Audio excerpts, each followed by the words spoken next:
Hey there, beautiful people. Welcome to Novel Takes, the podcast where we lift the veil on business as usual. Join us for our novel takes on business, culture, and the art of getting things done. I'm partner and principal Rachel Gans Boriskin. And I'm founder and principal Sarah Patrick. It's time for a new novel take. So, Sarah, I want to start with a joke. Oh, Lord. Knock, knock. Who's there? Interrupting cow. Interrupting. Moo. Oh, my God, Rich. This week, No. we're talking about disruption and not just in my excellent joke telling. In the 2010s, Move Fast, Break Things became a popular reference point for disruption as the release of Jonathan Taplin's book by the same name revealed that Facebook and other Silicon Valley companies were using this as an internal motto and in many ways as a business practice. And, the idea behind this motto was that disruption was inherently good. Mhm. But today we're going to delve into the nature of disruption, its benefits, its costs, and what happens when we are intentional about how and what we disrupt. I know when I think of disruption, Sarah, other than my moo joke, which I was so excited to use, um, other than that joke, it doesn't really fill me with joy. Mm. Disruption to me, I think of disrupting the peace, market disruption, personally disrupting my train of thought, or, my child disrupting a quiet afternoon. These are not positive things to me. My personal feelings are mixed about disruption. Okay. I actually think disruption is really important and can really move the conversation along in some important ways. However, I have a lot of reservations around disruption for its own sake and that kind of the energy and assumption around the kind of move fast, break things, because bound up in that motto, in that idea, is that somebody's got to clean it up, right? So, kind of moving fast, breaking things without assessing what the impact of your damage is, I have a lot of reservation about.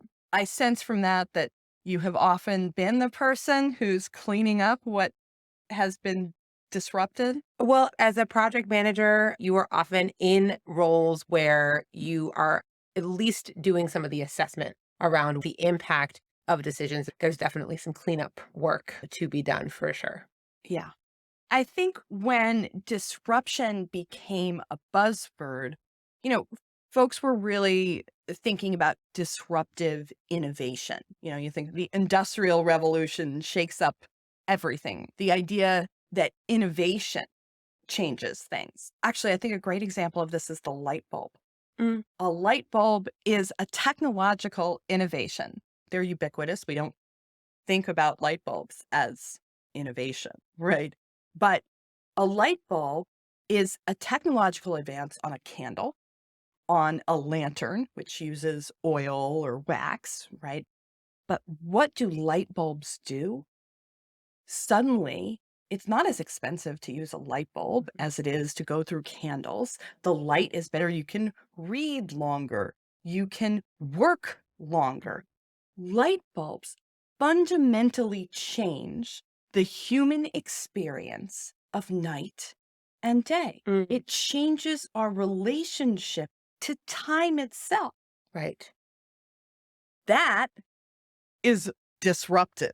It is disruptive, but I think it's important to make clear the difference between innovation and disruptive innovation, right? Disruptive innovation often is actually qualified by identifying a new market segment or a low market segment. So, an area of the market that has kind of yet been untapped or identified, and by introducing something into the market, forces existing things up market, right? I think an important question is, what is the function of disruption? Why does it become this buzzword? Like, what's it doing? Why do we want it? Right.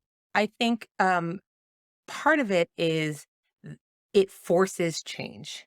It forces a change in the conversation. It forces changes in the market. And so you can, I think it depends on who you're having this conversation with. Like, what is the what is the function of disruption? Is it a good thing? I would say, from a perspective of things changing and that force of change, it is a good thing. It can be a good thing. But I think ultimately it forces a change to the status quo. It doesn't necessarily always achieve a positive outcome, but it does require us to rethink some of these things that have become status quo. To your point about the light bulb, do we want to have to rely on wax? Do we want to be in the dark in the way that we are in the dark? Do we want to have to rethink some of these ways in which we exist in the world?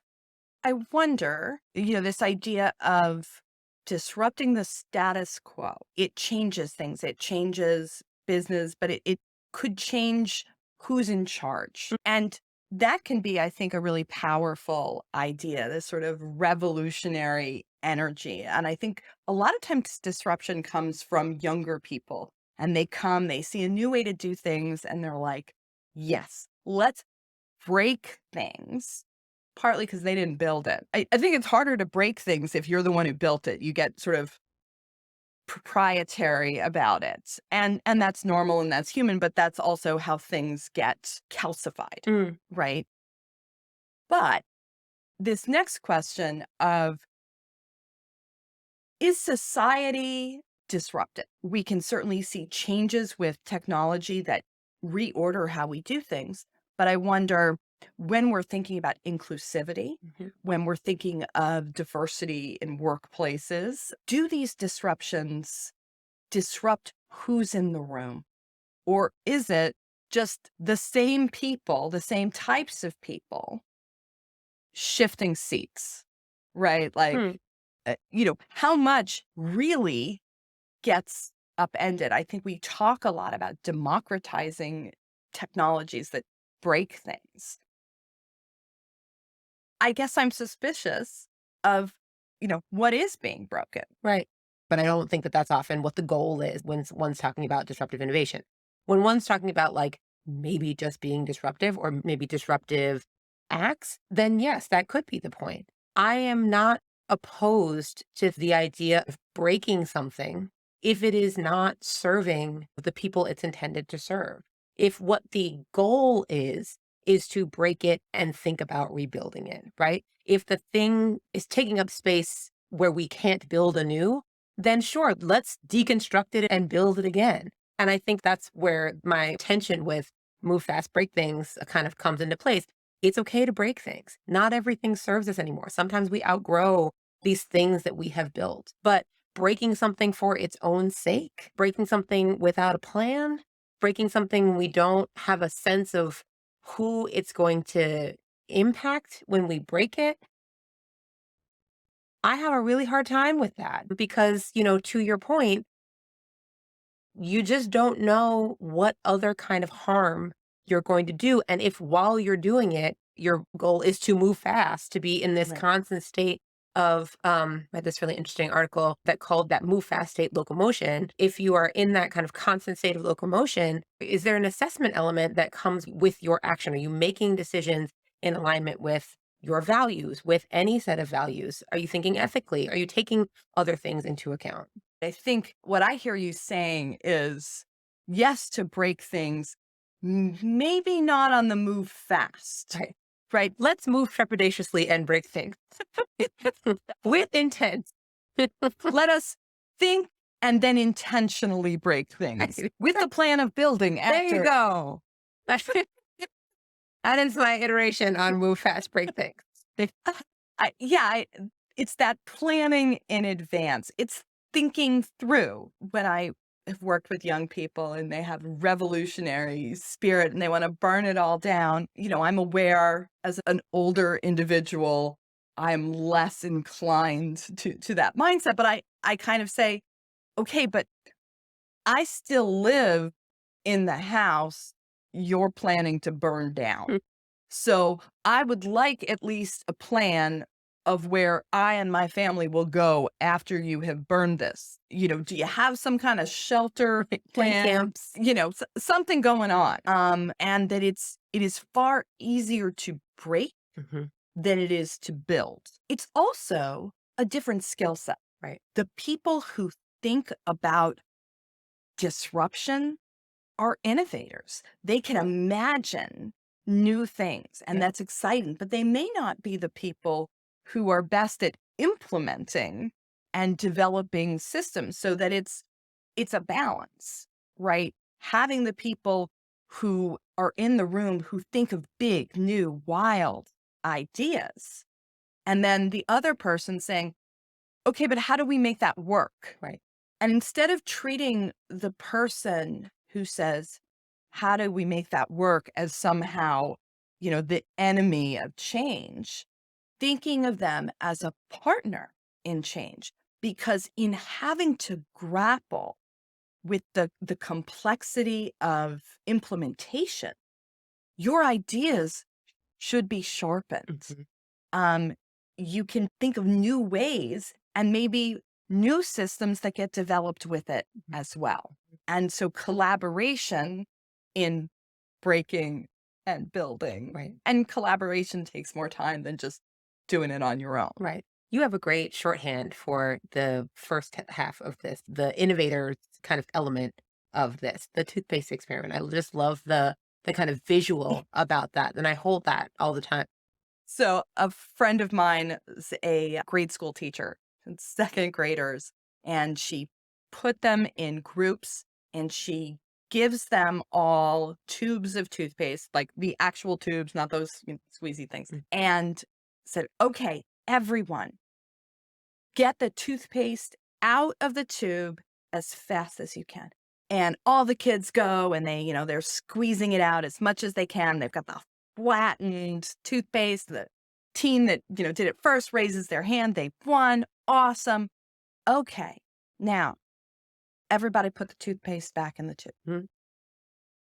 And she uses this as an example to say, words come out of your mouth really fast and you cannot take them back. Mhm. So you got to think that through. There's just no way to get that toothpaste back in the tube.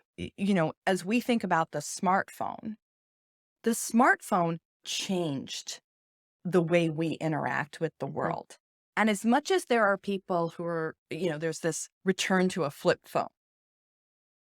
No. No, it's not going to happen. Right. It may be for that person, but not right. Right. Like so much of the economy is built on mobile platforms now Right. that you're not going to be able Hmm.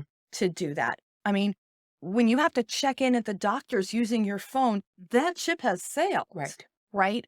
So thinking about once it's out there, what do we do? And it would be really, really good if we thought about it a little in advance. Right. That's, I think, a lot of the idea behind design thinking is Right. let's prototype this. Let's try it out. Let's do these thought Right. experiments so that, no, you're not going to know exactly what it is. There are always unintended consequences, Absolutely.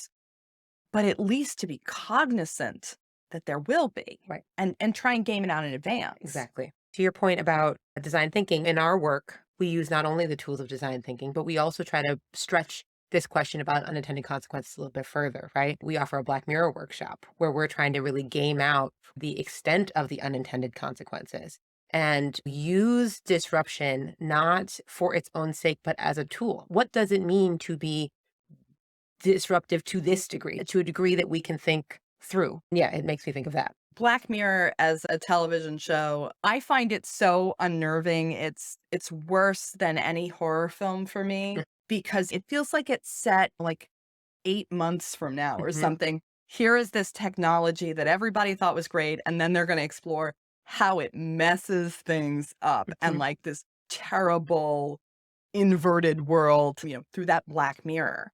And any new technology, any new innovation, our idea is, okay, what's the Black Mirror episode that would be written Right. about this? Right.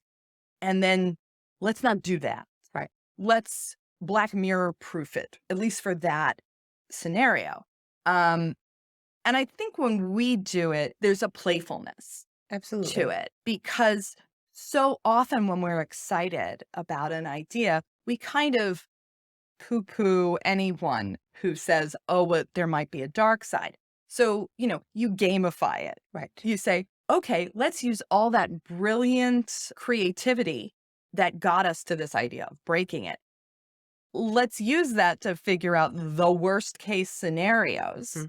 be as creative about that as we were about the design. Right. And that actually improves what we're thinking. And begin to design into either the rollout or the design of the product, possibly some fail safes against these worst case scenarios that we can envision. Because, like you said, there's always going to be some unintended consequence, but there might be some things that we could have anticipated. And we want to begin to mitigate against some of those. Yeah, I always go back to collaboration Mm, as well. right. And not just within a room, but outside. If you are going to fundamentally disrupt an industry, who are the partners who you might want to get involved to help with the fallout, especially when we automate more Automation. things, right? What do we do with the displaced workers? Right. How can we use their skills? That may be a whole other set of people Mm, to think about, but you might have more support generally when you put something out there if you've started bringing in those thought leaders about how to address it. And you haven't just sort of walked in and said, "Oh, oops, forgot about you." right. Right. What we do has impact. Especially if your model is intentionally designed to kind of remove a segment of the workforce from the workforce. I think, it's quite important, but at this point, revolutionary to be thinking about how you're going to then support that segment. And as we look at organizations that often start from a place of wanting to build something better, be intentional about that. What are the impacts of what you do on the environment, on communities, where you start a business, who you hire, all of that. It's thinking in that way. My first master's I got in a program called media ecology. And the idea, it comes out of the 70s and everything, sort of ecological. But the idea was that when you change anything in an ecosystem, even the smallest thing, the entire ecosystem is Changes. affected. Yeah, absolutely. And so when we change something as basic as media, which they defined as anything from, writing Mhm. to computers, then you have changed the entire environment. Right. And the change has been so rapid. What is that impact? We're still feeling all of those changes. And so we need to explore that. Right. So for me, intellectually, that's often a place I go. What are the ripple effects? Right. When we have mercury in the water and all the little fish eat it, that's okay. But when the tuna is eating all those little fish and then suddenly we can't eat canned tuna because we turn into thermometers, maybe we need to be thinking about that. Right, right. And disruption is abrupt, seemingly aggressive version of change, right? Mhm. This is like, even though it often happens over time, it feels very abrupt to that ecosystem. So I think, even more so in the case of disruption. Right. And, maybe we also, though, think about evolution, which one theory is that it's, kind of constant. And another says, no, evolution These jump, are jumps, right? and disruption are those jumps. And we're not going back. We can think about how this jumps us to the next space and what do we bring with us? What do we leave behind? Right. All right. So I think we've disrupted your afternoon or morning or evening enough. And we're going to pause here before we go. If this conversation has piqued your interest and you want to hear more about what we have to say, stay tuned for other episodes. And if you're listening on Spotify or wherever you get your podcasts, please rate and review us. Give us some love. And if you're curious about what we do over at Novel or think we could help you or your organization, check us out and send us an inquiry over at thinknovel.com. That's THINKNOVL.com. That's it for us. Shout out to everyone who helped us make this show. This is Novel Takes.